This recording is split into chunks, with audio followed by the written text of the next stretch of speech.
Hey there, I'm Mike Gillett, your host, and this is episode 6 of the Soundscape series of When Radio Ruled. This podcast is a montage of excerpts from old-time radio shows broadcast May 27 to August 19th, 1936. Featuring Your Hit Parade, Fred Allen, Dick Powell, Myrna, Al Jolson, Stoopnagle and Bud, the 1936 Democratic Convention, Cecil B. DeMille, D.W. Griffith, the Joe Louis-Jack Sharkey fight, Lionel Barrymore, Jessie Owens, Amos and Andy, Walter Houston, and more. This soundscape montage was developed as part of the research phase of the When Radio Ruled podcast about the year 1936. These excerpts are offered without commentary for your entertainment and education. So here are voices from 1936. Voices, sadly now silenced. Great performers living again because you're listening now. Winning songs are announced every Wednesday and Saturday in your Lucky Strike sweepstakes. Copyright 1936 by the American Tobacco Company. Until Saturday then, good night and pleasant smoking.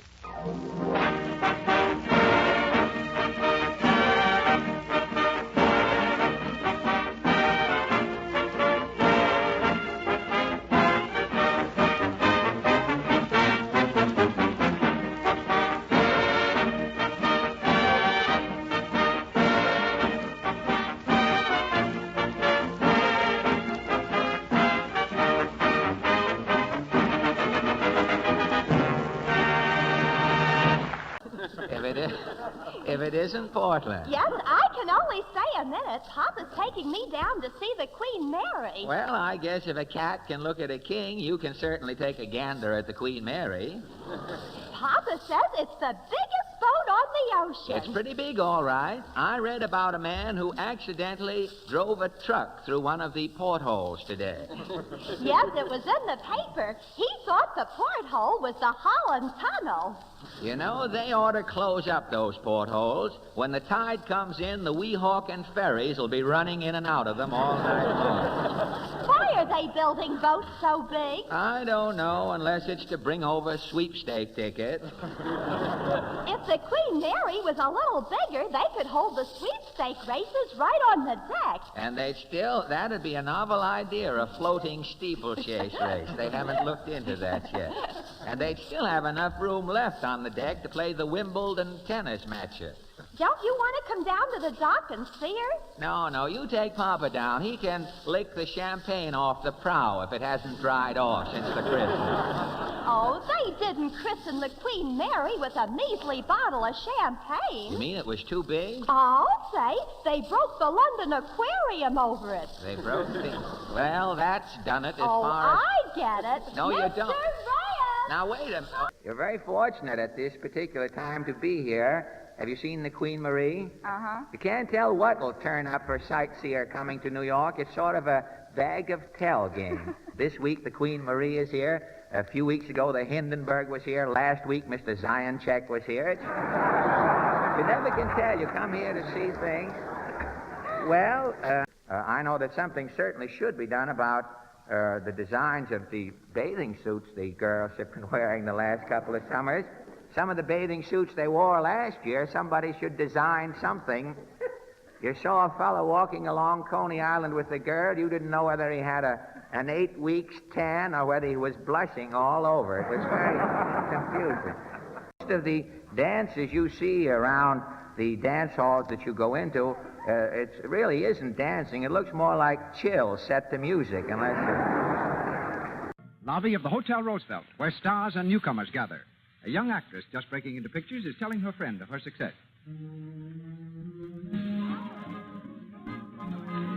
Well, there's one thing. I've got one of the best managers in Hollywood, and that means a lot. Oh, but the rules he's laid down for me. Geez, what do you mean, rules? Well, you'd think I was going into training for the Olympics. I've got to lose 5 pounds. I've got to take lessons in singing and diction, and of course my complexion's got to be perfect. I've got to be more careful than ever not to get little blemishes or enlarged pores and what they call cosmetic skin. Thank goodness I know enough to use Lux toilet soap regularly, the way everybody around here does. 9 out of 10 beautiful Hollywood screen stars use Lux toilet soap and have for years. Here's what the famous Claudette Colbert has to say. When I tell people how simple my complexion care is, they always seem surprised. I use cosmetics, of course, but I always use Lux toilet soap to guard against cosmetic skin. It's easy to keep skin lovely my way.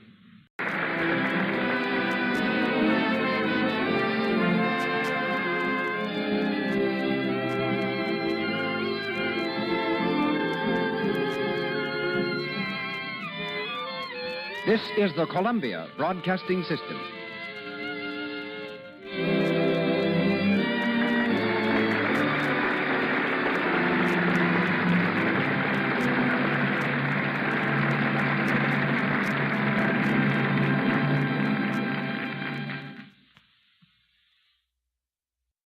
Tonight, the makers of Vipana and Telepatica have agreed to close the doors of Town Hall a half hour earlier, so that you may hear Herbert Hoover speak from the National Republican Convention in Cleveland. The National League of Women Voters warns that married women who work are in danger of losing their jobs in near future. Town Hall News, in effort to help, shows how married woman using strategy may save her office job. The scene, a big business office. Morning, Marge. Good morning, Mr. Sills. Are you ready for dictation? Yes, kiss me and we'll get started. Now, just wait. I'll put this pillow on my lap and you'll be more comfortable. Yes, I was horseback riding over the weekend. All right. Are you comfy? Uh-huh. Now, this first letter's to United Doorbell Company. Gentlemen. Well, Humbert Filth. My wife.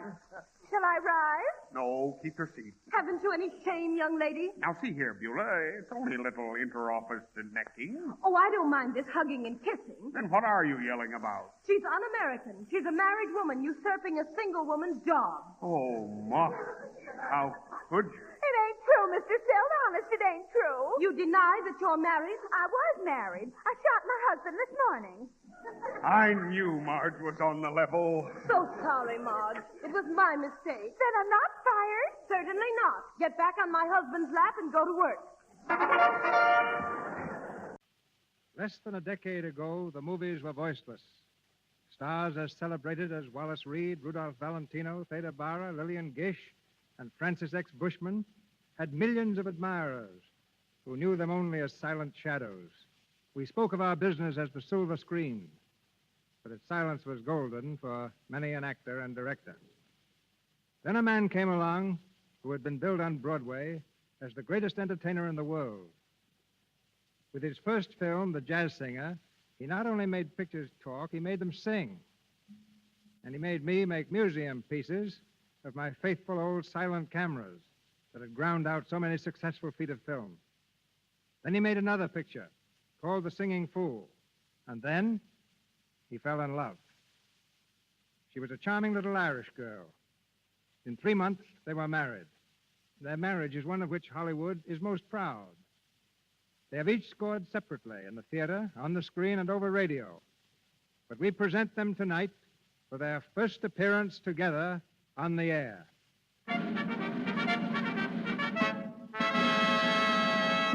In lights above the entrance of the Lux Radio Theater is a glittering legend, and excited crowds along Hollywood Boulevard tonight read the words, Al Jolson and Ruby Keeler in burlesque.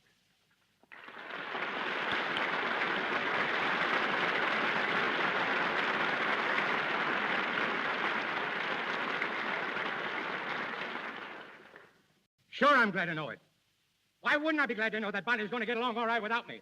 Well, what I'm saying is, why can't we be gay about it? Why can't we have the wedding march played with Pep and Ginger? And why can't I be giving the bride away? Stop it, Skid. Why? Why'll I stop it? Who's got a better right to be giving the bride away? It shows there's no hard feelings. Why do people get sore and crabbed when they lose out? Why don't they join the festivities? Come on, Jerry. Play the wedding march and play it fast. It's a dancing wedding, folks. Watch my smoke. Watch my smoke. It's been a privilege to have you here tonight. It's nice to be here, Cecil, and be part of your great enterprise, for no theater in history has reached so many people as your Lux Radio Theater. From your father and mother, you have inherited the highest traditions of the stage, and I know you are true to this trust. Thank you.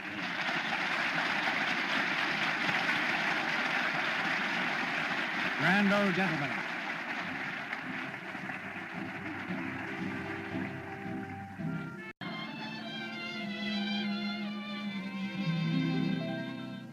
A pretty girl is like a melody that haunts you night and a day, just like the strain of a haunting refrain. She'll start a park, a marathon, and run around your brain. You can't escape. She's in your memory by morning, night, and noon. She will leave you and then come back again. A pretty girl is just like a pretty tune. A pretty girl is like a melody that haunts you night and day, just like the strain of a haunting refrain. She'll start a park, a marathon, and run around your brain. You can't escape. She's in your memory by morning, night, and noon. She will leave you and then come back again. A pretty girl is just like a pretty tune.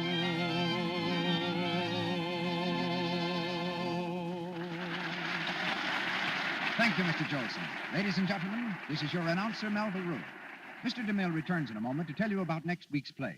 The makers of Lux Toilet Soap wish to express their appreciation to our capable cast and to the great studios who have cooperated with us in presenting this broadcast. What's your first move if you get elected, Elmer? Well, for a starter, I'm for upholstered shovel handles. If I'm elected, working men can lean on their shovels without skinning their arms. Elmer's for muted factory whistles, too. Yes, factory whistles are too shrill, Mr. Wrangle. That's the whole trouble. Factory whistles are waking up a lot of people who ain't working. Once they wake up, they're tossing and turning in bed for the rest of the day. But what about the farmer? Farmers will have to plant their seeds upside down. Right. Instead of plowing under, the crops grow down into the ground and you can forget about them. What about monopolies? Why, if folks want to play Monopoly, I'll let them. What about the budget? What's the budget? You'll find out as soon as Elmer's elected. I've heard of it. It's something you can't balance, ain't it? Yes, it's like a bow tie. You can't make both ends meet. Say, what's this bag of lard going to do about inflation? I ain't decided yet, Mr. Fancy Mouth. I might do away with money altogether. You mean people would barter, Elmer? He's toying with a great idea, using meat for money. Cold cuts would be frozen assets. Well, you don't... You don't think people are going around with their pockets full of chipped beef for small change, do you? No, I don't. With my plan, people would only have to carry a liverwurst and a jackknife. I get it. They'll slice off what they spend. Elmer will bring back the Indian, too. You bet. They were the first race to live in the red. I'm going to grill the first Indian I meet. Well, don't look at me. You don't think I'm an Indian, do you? Why, if you were shooting off your mouth in a chair, I wouldn't know you from Sitting Bull. My friends, I am the people's choice. I ain't promising people nothing. And my friends, Elmer lived down to his promises. Don't you think they can use a man like Elmer in Washington, Mr. Allen? Not unless Mr. Zion Check is getting lonesome, no. That's what we've been trying to tell you. Sure, we've taken over your program for the summer. Oh, no. Here, wait a minute. You boys don't start until July 1st. Why, certainly, July 1st. This is June 17th, boys. You're 2 weeks early. Or else you're 2 weeks late, Fred. No, you've fixed things up properly here, fellas. You nearly had Fred off the air. Gee, I must be slipping, Harry. Last week it took Mr. Hoover to get me off the air. This week, Stoopnagle and Bud nearly did it.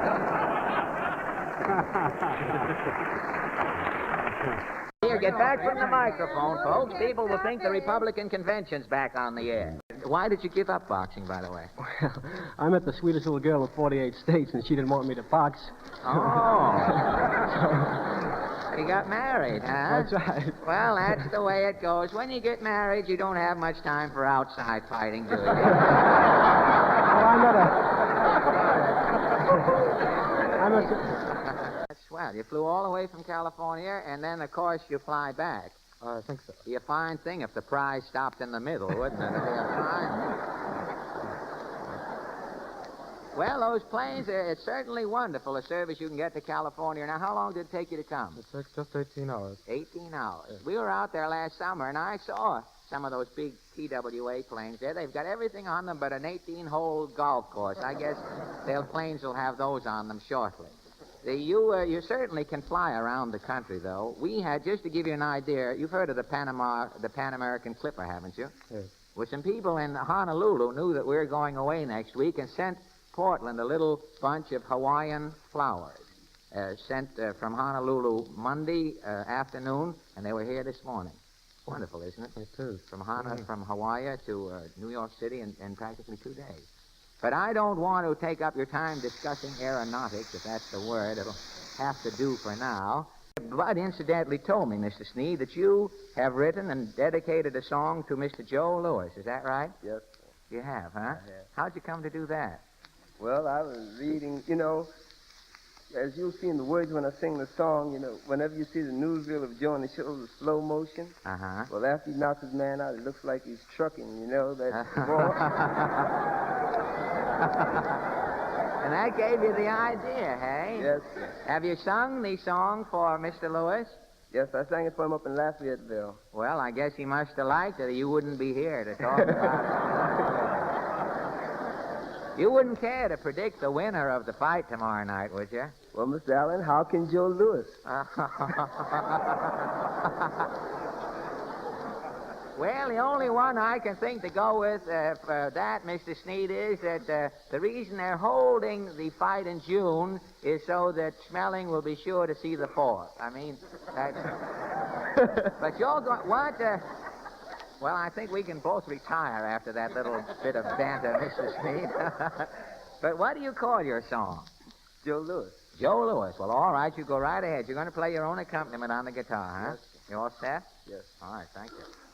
Oh, can anybody tell me who's the greatest new sensation? The fistic marvel of the age, credit to the nation. A boy who won the girlie's heart, the idol of his mama. If you don't know, I'll have you know that it is the brown bomber. He's Big Joe Louis from Alabama. He don't play bridge, but he sure can slam. He knocks him down, he knocks him round, turns around and trucks on down. He jabs the left, he hooks the right, hooks left with all his might. He doesn't smile, he doesn't frown, just turns around and trucks on down. Oh, Joe, he's a natural trucker. Oh, Joe, say any guy who fights him is a sucker. Seems those guys all trust to luck, then they all forget to duck. Now that's the time he goes to town, turns around and trucks on down.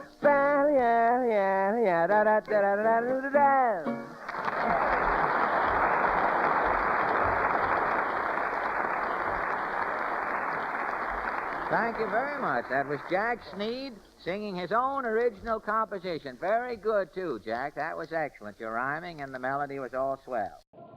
Each time that I come into Columbia's studio, I find it crowded with interesting visitors. And here I am surrounded by a bevy of young women, each one of whom is playing an important part in this convention. There's a gentleman who shines the shoes of the delegates, and I suspect that after those shoes are shined, they immediately go forth upon the floor of the convention, and the shine is immediately removed.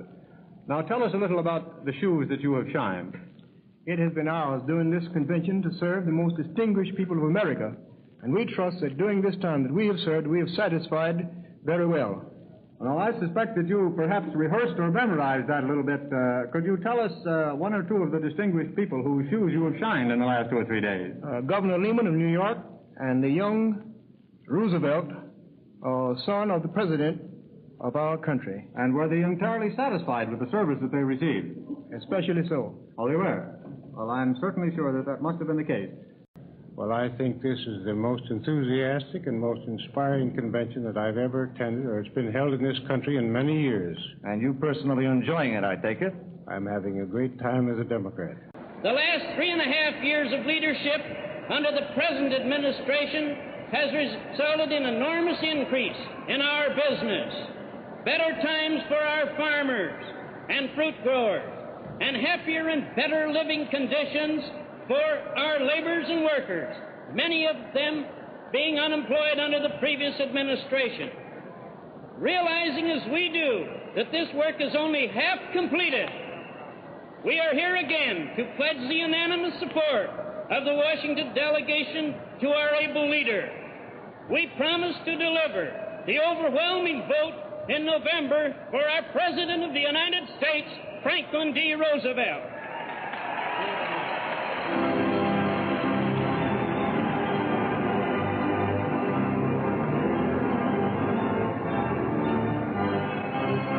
As the delegates file out of the hall, leaving the alternates to vote in their places in the voting which will come later in the evening, the roll call passes the state of Washington. That the voters will ever remember what the Hoover administration did to them and never forget what the Roosevelt administration has done for them. Who will ever forget the stock market crash under Mr. Hoover in 1929, which in 2 days annihilated security values that exceeded by billions of dollars the cost of this country's participation in the Great World War? Between that time and the 4th of March 1933, Hooverism wrecked banks, shut down factories, locked up steel mills, embarrassed manufacturers, impoverished merchants, overwhelmed coal operators, pauperized coal miners, ruined farmers, and overran the land with a vast army of unemployed men, destitute women, and hungry children, as numerous as the leaves on the trees, as countless as the grains of sand on the shores of the sea.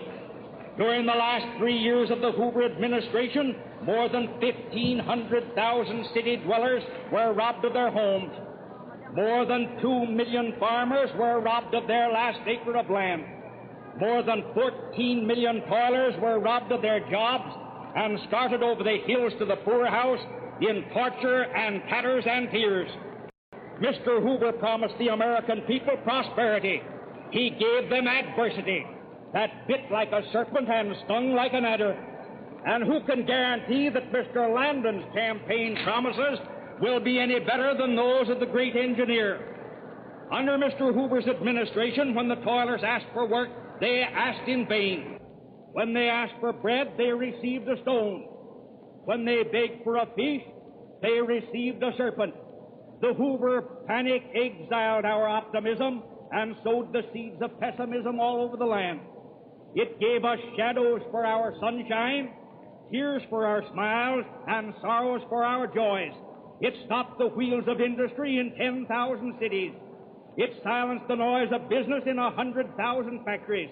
It put out the fires in 1 million furnaces. It brought idleness, poverty, destitution, and despair to millions of American homes. As a breeder of discontent, the Hoover administration has never had a rival.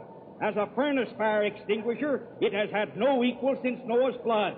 As a monumental, wiggling, wobbling, blighting failure, the Hoover administration is the supreme masterpiece of all the world.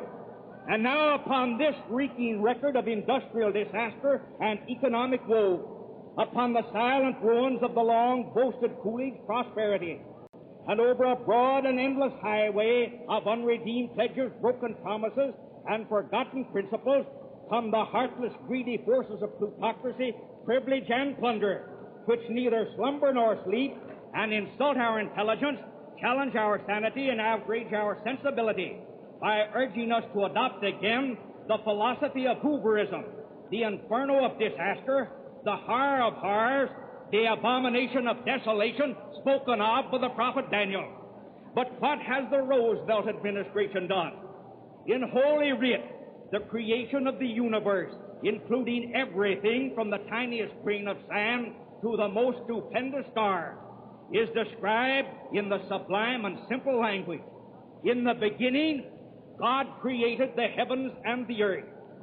The vastness of the accomplishments of the Roosevelt administration make their adequate description impossible, and the emulation of this divine example of brevity indispensable. Therefore, in a word, under this administration, the value of the stocks in corporations held by millions of American voters have increased $31 billion.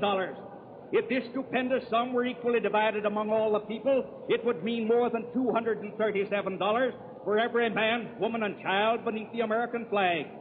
By what kind of arithmetic will the Liberty League demonstrate that this achievement has ruined the country?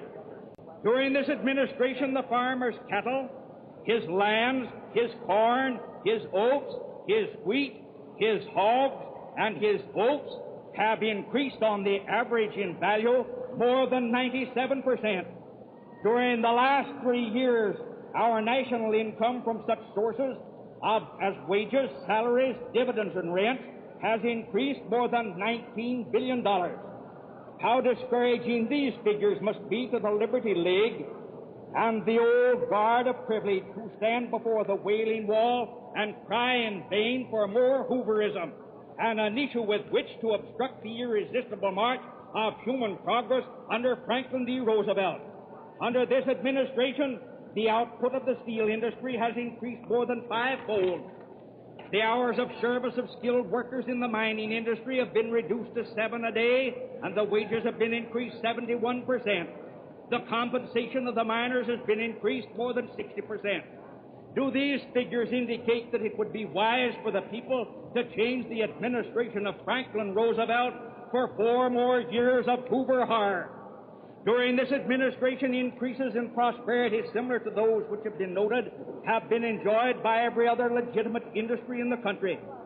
But greater than this administration's service to the farmers, greater than its service to the industrialists, greater than its service to the great corporations, greater than the service of promoting the prosperity of all the other people in the land, greater still are the purely humanitarian accomplishments of the President and his Congress during the last 39 months.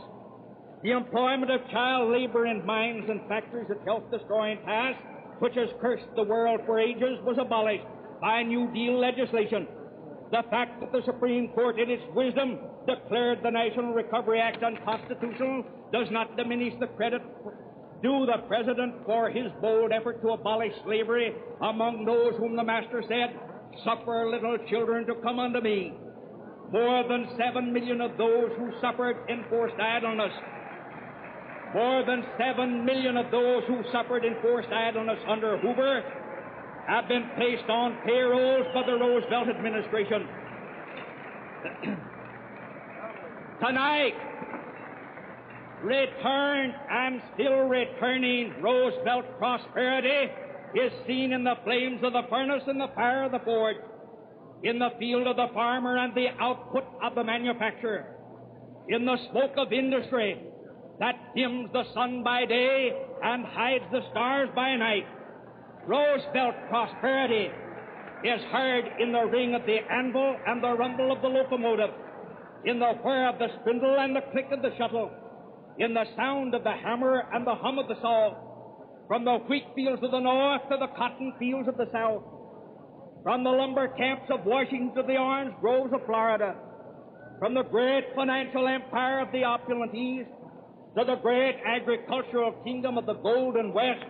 Roosevelt prosperity, irresistible and all-pervading, is bestowing its blessings and its bounties upon all the children of men. The great man in the White House, with the assistance of his Congress, has housed the homeless, employed the idle, enriched the wealthy, fed the hungry, clothed the naked, and bless the poor. What Moses was to the children of Israel on their departure from bondage. What Joshua was to the favored people upon their entrance into the land of promise. What Charles Martel was to Christianity in the great contest between the crescent and the cross, Franklin D. Roosevelt has been to the American people in the greatest crisis that ever confronted a great country since the morning stars sang together. He has been a godsend. This is the last page.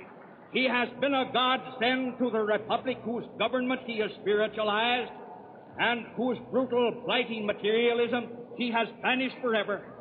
He has rekindled the fires of patriotism and righteousness in the hearts of 125 million American people. He is leading the way as fast as humanly possible to the realization of Pope's dream of the Messiah, when all crime shall cease and ancient fraud shall fail. Descending justice lift aloft her scale. Peace o'er the world her olive wand extend, and white-robed innocence from heaven descend. West Virginia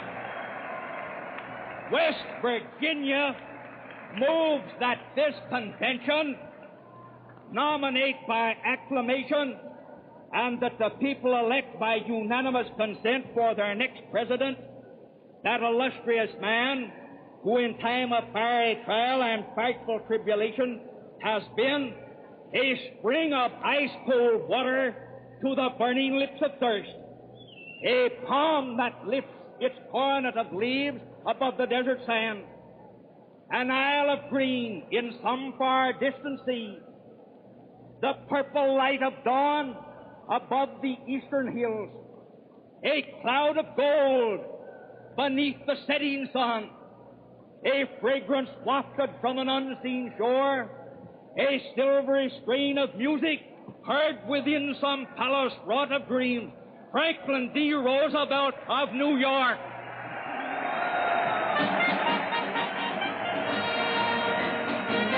As delegates one by one leave the sweltering heat of the hall, Chairman Robinson makes some attempt to enforce the 5-minute limit on seconding speeches, and you heard the last speaker interrupt to say this is the last page as the chairman approached his elbow. Wisconsin, says the reading clerk. Back to the rostrum as the chairman pounds the gavel. I move that the rules be suspended and Honorable Franklin Delano Roosevelt be declared the nominee for President of the United States by acclamation.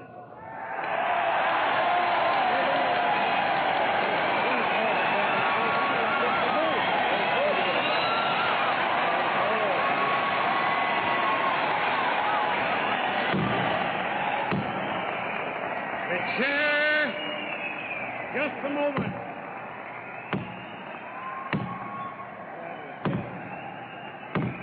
The chair will put the question. Order. The question is on the motion of the delegate from South Dakota that the rules be suspended and that Franklin D. Roosevelt be declared the nominee of this convention for President of the United States. As many as favor the motion will vote aye.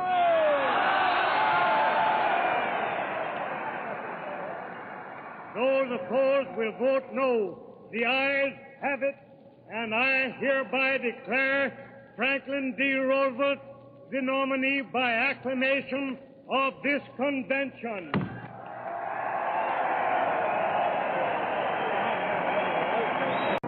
Because of technical requirements, as we're listening to the noise of the great Roosevelt demonstration, the largest of the convention in Philadelphia, we are to pause for station identification.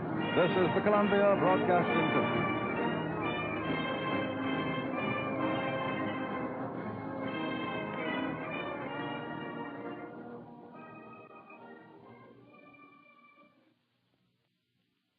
WABC, New York. Honest, if I had a voice like yours, I'd chuck this store job and get on the radio or something. Yes? And while I was looking around for a chance my mother could take in washing, I suppose. You like beautiful clothes, don't you? Sure, who doesn't? Well, how would you like a chance to own some? Wear them in society. Say, what is this? The chance you've been looking for. A chance to better yourself. I don't get your game at all. You seem like a regular fella. Gee, I hope you're not going along like this and then all of a sudden spring something.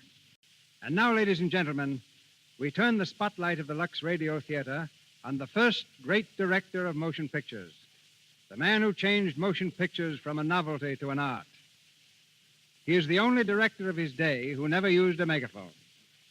Pioneer and prophet, trailblazer and teacher, the greatest genius of his art, D.W. Griffith.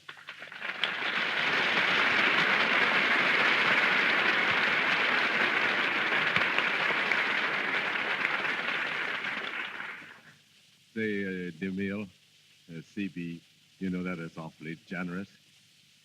But there was a reason why I seldom use a megaphone. Now, let me explain. You know that during the war between the states, my father, he was a commander of the 1st Kentucky Cavalry.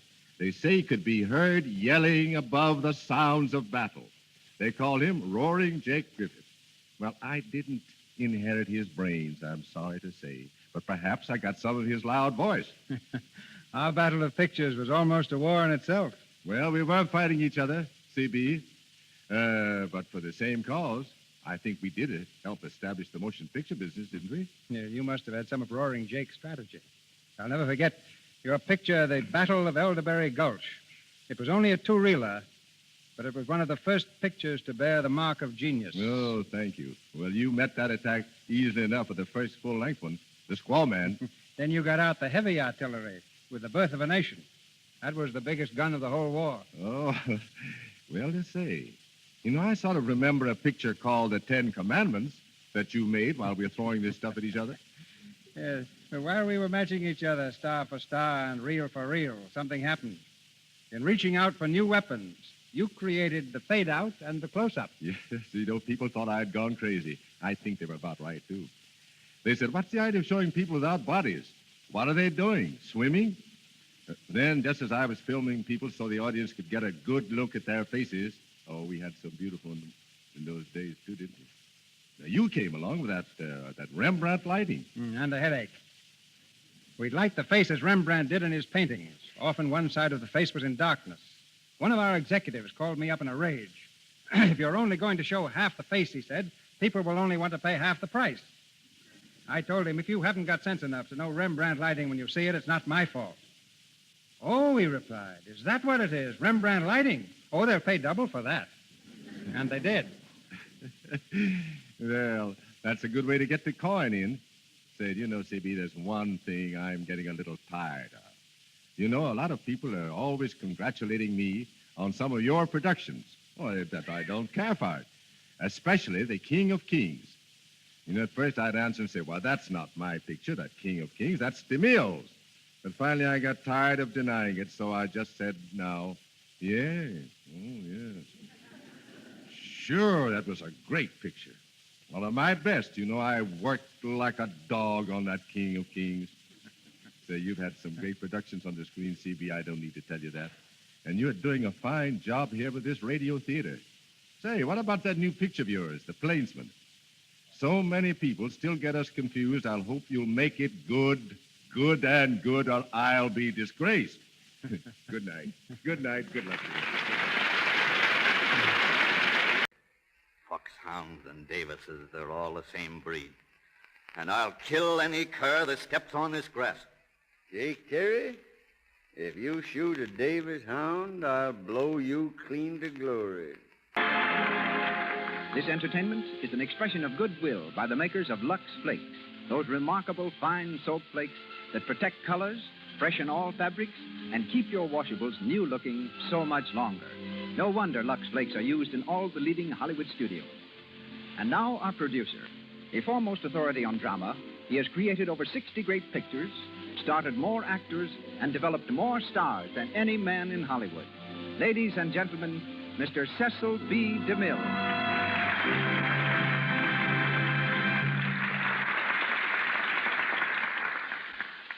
It's a show full of spicy dancing, a show full of peppy dancing. On the inside, you'll see Princess Kalima, the pride of sunny Honolulu.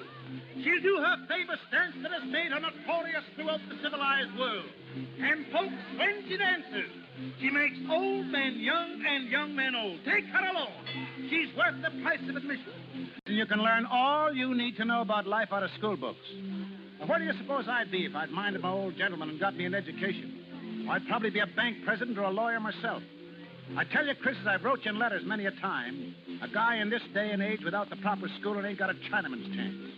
Education will get you money and a good name and swell friends to pal around with. I ain't had none of them because I was pig-headed. Well, all right, now I know what I'm talking about. Oh, I only want to travel with you while it's vacation. I'll go back to school in the fall.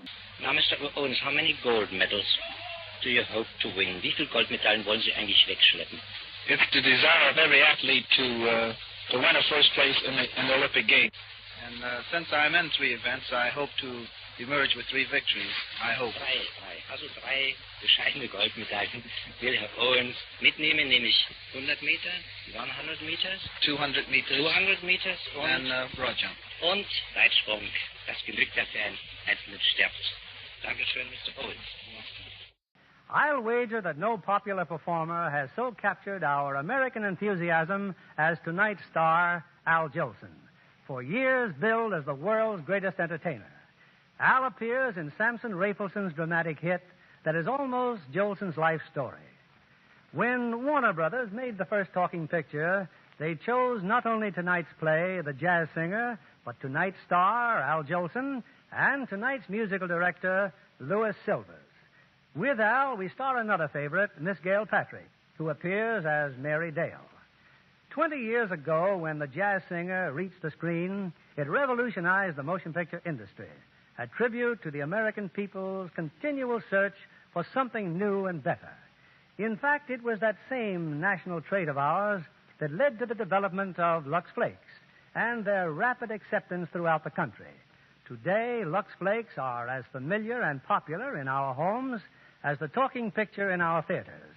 And in their way, Lux Flakes have done as much to brighten the average woman's life and contribute to her leisure hours as have the many other American conveniences we take so much for granted. Yes, public approval rests on performance. And here's another example as we raise our curtain on tonight's play, The Jazz Singer, starring Al Jolson.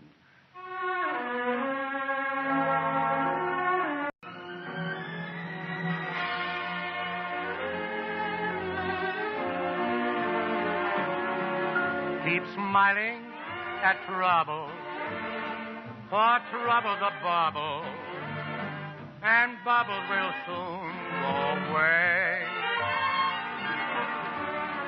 With ever a gladness and never a sadness, we'd weary of life in a day. Be like the violets that doze neath the chill winter snow. They bravely wait till it's May. Keep smiling at trouble, for trouble's a bubble, and bubbles will soon blow away.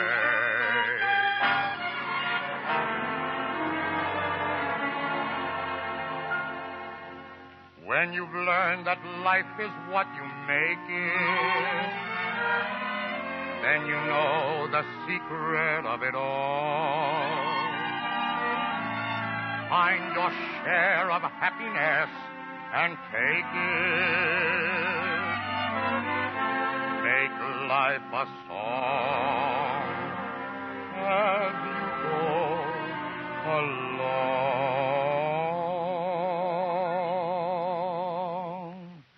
Keep smiling at trouble, for trouble's a bubble, and little bubbles they'll soon go away. With ever a gladness and nothing but sadness, we'd weary of life in a day. Be like the violet that does in the pale winter snow. They bravely wait till it's May. Oh, just smile at trouble, for our troubles a bubble, and bubble will soon blow away. Did you use any fat in cooking today? Well, then the chances are you had some used fat left over. I hope you didn't throw it away, because that used fat from your frying pan or roaster is worth money. Dealers are now paying more for used fats than they did last year. So save every drop of used fat and turn it in now for cash. Used fats are needed to make soaps and other things you want. I'm a little nervous. What do I do now? Just talk into that microphone. It won't talk back at me, will it? No. That's the beauty of microphones. You can whisper in its ear or bark your head off. It holds its tongue. Haven't you ever spoken on the radio before? Yes, just once, about 10 years ago. I spoke in the interest of a play of mine. Nobody ever came to see it after that. If the Lux sales fall off next week, you'll know the reason why. Lux sales never fall off. I'll have you know. Yes, I know. It's the finest product in the market. What do I say now? Huh? Talk about yourself. Why? That's the reason you're here. I thought I was selling Lux. Here you are. But you've been a very successful writer in Hollywood, and we'd like to know the secret. Say, look, I know a good knock-knock. Oh, come, not you. Mm-hmm. Knock-knock. All right. Who's there? DeMille. DeMille who? The mills of the gods grind slow. But they do grind exceeding small. I know another one. Never mind. We're trying to find out the secret of your success. I saw Mr. Deeds goes to town. It's a grand picture. This is Ted Husing speaking to you from the ringside at Yankee Stadium, where the New York World Telegram and Associated Scripps Howard newspapers will bring you a blow-by-blow description of the 10-round heavyweight fight between Joe Louis and Jack Sharkey. For weeks, the fight world has wondered whether Joe Louis, topped by Max Schmeling, can fight his way back to the topmost ranks of the heavyweight division. The blow-by-blow account in this broadcast, brought to you by Scripps Howard newspapers in 23 cities from coast to coast, will come from Charles Francis Coe, the famous soccer Coe, hard-hitting writer whose fight stories all of you know. Between rounds, I will describe the high points of the battle as it progresses. 35,000 fans have gathered tonight in this great stadium. And here is an announcement from Harry Balow regarding the departure of the fans from the Yankee Stadium. And now let's hear the noise of these thousands and his announcement as they cheer the principals who have just entered the ring. Hello, radio ears from coast to coast. Here we are at the Yankee Stadium, just waiting with bated breath for the big if contest of all time. Jack Sharkey, the if man. If he's in tonight, we'll get a great fight. The brown bomber, Joe Louis, the most colorful fighter of all time, just a few short months ago, met, as you know, Max Schmeling recently and was knocked out. If he hasn't too much of the all-lang syne recollection, he too will again be the great colorful fighter. You know, you mustn't discount Joe Louis too much, because when he met Max Schmeling, he was but 21 years old. Jack Dempsey, one of the great of all time, was knocked out in a round by Pueblo Jim Flynn and never attained championship caliber until he was 23 years of age. Way back in the old days, in the gay 90s that we see fit to call them now, Jim Corbett reached the ripe old age of 26 before he had sufficient experience to be a champion. Gene Tunney, just before we entered the ring, told me that Louis entered the ring for Schmeling very much frightened. That's about all I have to say now, except that Joe doesn't look very frightened, and neither does Jack, and Ted and I will do our best to give you a very accurate and entertaining broadcast. Come in a minute, Ted Husing. Joe comes in with a straight right and a left to Sharkey's head, the right over us. He lands a left to Sharkey's body and a right chop to the chin and a right and a left to the body. Sharkey lands a right uppercut to Joe's face and to his body and a left hook to the side of his head, and they tangle. Arthur Donovan separates them. They're both very cool. Jack tries with a straight left. He takes two straight rights to the side of the head, then a straight and a very hard right to the chin. He comes back in gamely with a right to the body, and they tangle. They're squaring off in the center of the ring, boxing with each other. Joe feints with his body. He feints again with his body. Jack's short with the left. Joe tries with a wild right and misses. Jack weaves inside, lands a right hand to the body. They're standing close. Joe lands a left hook to the body and a right cross to the head and a right cross to the head and a right cross to the head. And he's laying Sharkey back over the rope. Very gamely, Jack pushes him out there in the center of the ring, squared off again. Sharkey's feinting with the body, but Joe doesn't fall. He's short with the left hand, trying to pull punches from Sharkey. They're both being very cautious. Now out in the center of the ring. Jack leads with a long left. Not there. He tries with a wild right and circles Joe's neck. He tries with an inside right hand uppercut in close, pushes Joe to the ropes. Arthur Donovan, the referee, pulls him back. Jack tries with the left and misses. He tries with a left hook and misses. The punch is really to keep Joe off or to draw a punch from him. Sharkey standing with his back against the rope. He weaves from the hips. Joe tries with the right and misses, but lands a short right follow-up. Puts Jack to the ropes. Jack pushes him out to the center of the ring, puts his head under Joe's chin, and they're out in the center of the rope. Jack is weaving, and it bothers Joe. Joe's being very careful. He lands a straight left and a hard right hand, and Sharkey's down against the rope. He's swung over the lower rope. The count: 4, 6, 7, 8, Jack is up again. Arthur Donovan, the referee, wipes off his gloves, and he faces the brown bomber, who comes in charging with his left hand extended and tries with a hard right. He hooks a left to Sharkey's chin, and Jack lands a left. Sharkey is hit. There he goes on the chin, and he's fallen before us over the microphone for another knockdown. He's sitting here, taking his mouth guard out, shaking his head. It doesn't look as though he may make it this time. He's 9, 10, and out. 10 and out. Jack made a good fight of it. They're in the center of the ring now, and I'm going to send Ted Husing up into the organization there. Of course, the crowd has gone mad with excitement. The brown bomber, once again, is the brown bomber, and I'm going to send Ted into the ring to give you the lowdown on what's happening. Take it away, Ted Husing. All right, ladies and gentlemen, here we are. Joe Louis has done it again. He's on the comeback trail. Joe, will you say a word to the audience? 1 minute. Oh, everybody, I'm glad I win. That was Joe Louis's brief statement. You must have something more to say, Joe. You really fought a magnificent Well, I battle. hope I win. Ran the rank to go back to the championship anyway. Fine, Joe. Okay. Joe Louis has just been pulled out by Harry Balow, and if I take a look across the ring, I'll see if it's possible to get over to Jack Sharkey if he isn't in too bad condition. Take a look and see what Jack might have to say over here. Jack Buckley's working on him. He's still out, ladies and gentlemen. He's being taken care of. And he's in that corner, taking it very badly over there for the moment. Johnny Buckley's working on him. They're working on him with the smelling salts. Joe Louis is acknowledging the greetings of the crowd. He certainly put on a beautiful exhibition of punching tonight. Crowds roaring and yelling. The policemen have come in the ring. And as Joe accepts the plaudits of the crowd, his right hand upraised by Harry Balow, the crowd's getting a great roar out of it. The photographers are demanding pictures. The first round was just a feel-out round, although in the first flurry for 1 minute and a half, Louis was punching with both hands and punching beautifully. However, Sharkey was in no trouble at any time and seemed to know that he was going to be able to master this lad who was in the ring with him. Then in the second round, Sharkey came out, forcing Louis to slow down to his type of fighting. Louis, however, kept on forcing, throwing those blows. Sharkey was light on his returns. Then suddenly Sharkey wheeled about. His left eye was cut. A long, high right brought him down for a 9 count. As he came up, another right brought him down again for an 8 count. The bell then sounded after he had gotten back to his feet and had poured out with his left and with his right. As he came out for the third round, he looked very fresh. There was sort of a smile on his face, one of those reminiscent Sharkey in nights. Sharkey then sent a beautiful left hook over on Louis, and for a moment I thought the fight was going to turn. But then 2 rights brought him down again. These were hard, high rights, and as he went down for an 8 count. Then a left, a right, and a left, all on the head, brought him down for the knockout. And now Joe Louis is in his dressing room, and I'm going to turn the microphone over to Paul Douglas in the dressing room. Thank you, Ted Husing. Here we are in the dressing room. We're kind of crowding in along lots of friends here. Joe, tell everybody everywhere just how you feel right now. Oh, I feel fine. I feel like I believe someone else is going to fight for my comeback again, fight Myrna again. Are you very tired right now? No, I feel fine. You really feel strong, like nothing had happened? That's right. Have you any regards to send out with? No, I appreciate everybody trusting me that I'm still the same Joe Louis I used to be. Ah, that's a fine statement. Joe really stood up for me this time. In the Schmeling fight, I said he wouldn't let Schmeling last 4 rounds. Well, he let him last 12. This time I said that the Sharkey man wouldn't go 5, and Joe stopped him. Everything is great. Everybody's wild and excited in here, and everybody's happy. Is that all you want to say, Wally? Well, I think we'll turn it over to a scene of probably somewhat different complex over in the next dressing room. So if John Reed King is ready in Jack Sharkey's dressing room, this is Paul Douglas saying, John, take it away.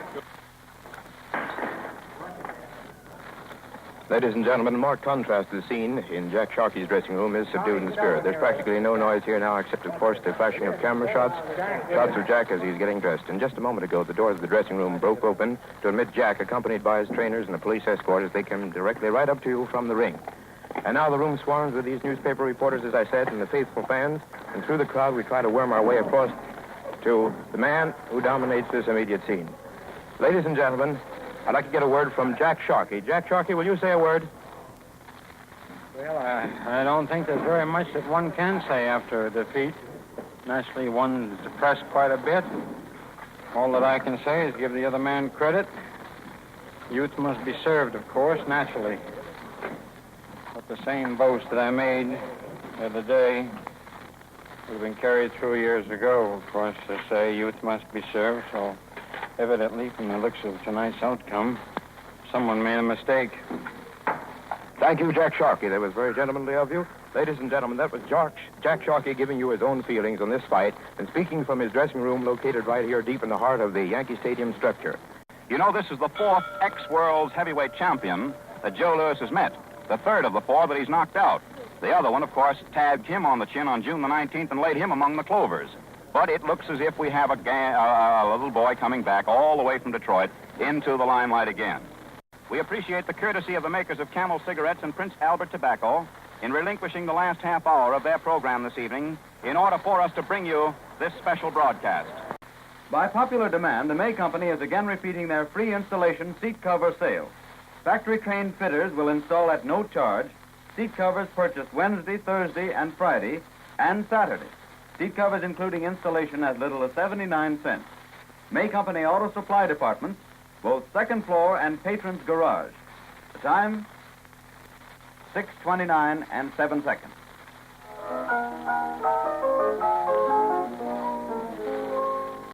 For years, this hour and this music have meant to millions of Americans a welcome visit from two beloved personalities. In fact, through the seasons, Amos and Andy have become more than personalities. They are real people. On this occasion, we present Mr. Lennox R. Lohr, the president of the National Broadcasting Company, who will bring a special greeting to them. Mr. Lohr. On the eve of the 10th anniversary of the National Broadcasting Company, it is a pleasure to salute Amos and Andy, who for 7 years of that period have played a leading role in making our two networks famous. My early appreciation of this outstanding program is quickened into personal interest through association with Amos and Andy at a Century of Progress Chicago, where the Skyride Towers were dedicated to them. As this program now commences its 8th year, the National Broadcasting Company takes pride in recognizing the achievements of Amos and Andy. It is to these pioneers and friends of long standing that we give our congratulations tonight and our appreciation of the many pleasant hours we have spent together. We take you now to Amos and Andy in Hollywood with the hope that this program tonight is only an early milestone on a long road of happy birthdays ahead.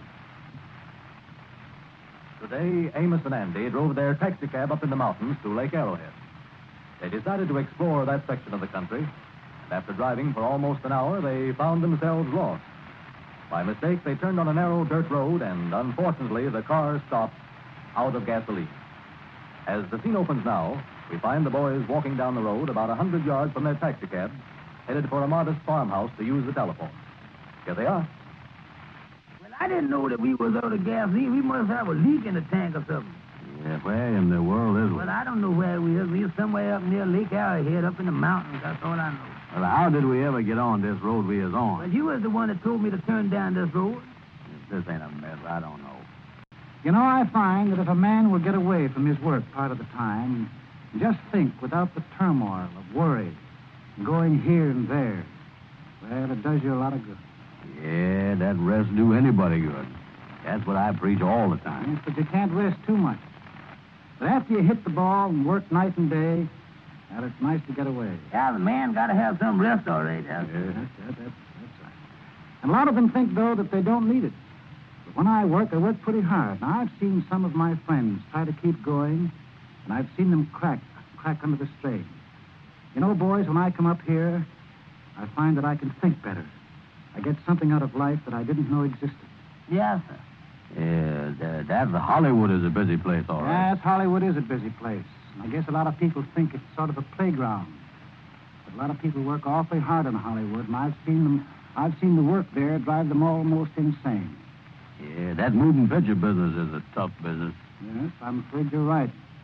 I guess when a man, some of them people down there, them actors and all that, in the moving picture business, or when they get on the stage and stuff, they is under a strain, then that is a strain. Well, you know, I don't know that there's any other business that takes up 24 hours of a man's time every day when he's working. First, I want to tell you that it has been a great pleasure for me to work with the two boys whom I have listened to for many years. Whenever the opportunity presents itself, I invariably listen to Amos and Andy. This is their anniversary, the starting of their 8th year on the network. I have read their biography. Many of you know this. But for the benefit of those who may not be familiar with the facts, here they are. These boys started working with colored dialect in January 1926. Under the name of Sam and Henry, this program, which was similar to Amos and Andy, was broadcast in the early days of radio over WGN in Chicago. After 2 years of Sam and Henry, the boys changed their names to Amos and Andy. In other words, Amos and Andy was actually started in March 1928. They broadcast at that time over station WMAQ in Chicago, with additional stations added by means of electrical transcription. But it was 7 years ago tonight that they started on what might be called the big time.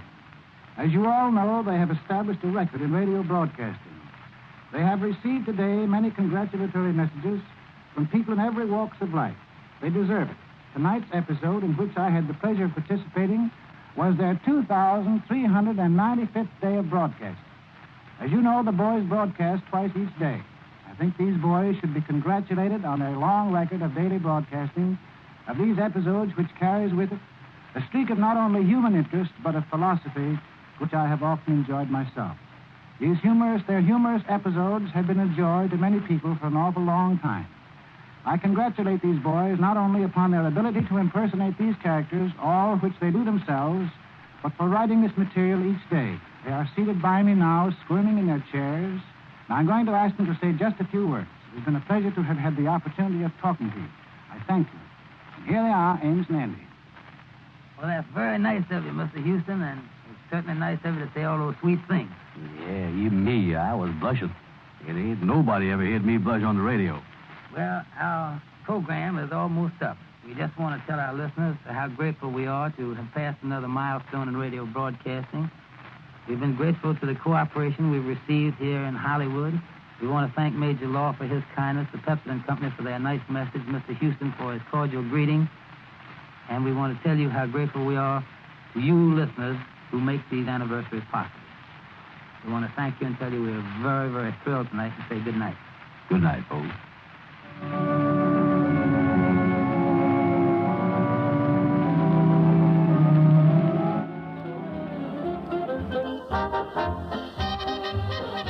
Thanks for listening to 1936 Part 3, the Soundscapes audio montage series number 6 from When Radio Ruled. I'm Mike Gillett, your host. When Radio Ruled and the Soundscape series are before TV productions. Copyright 2018.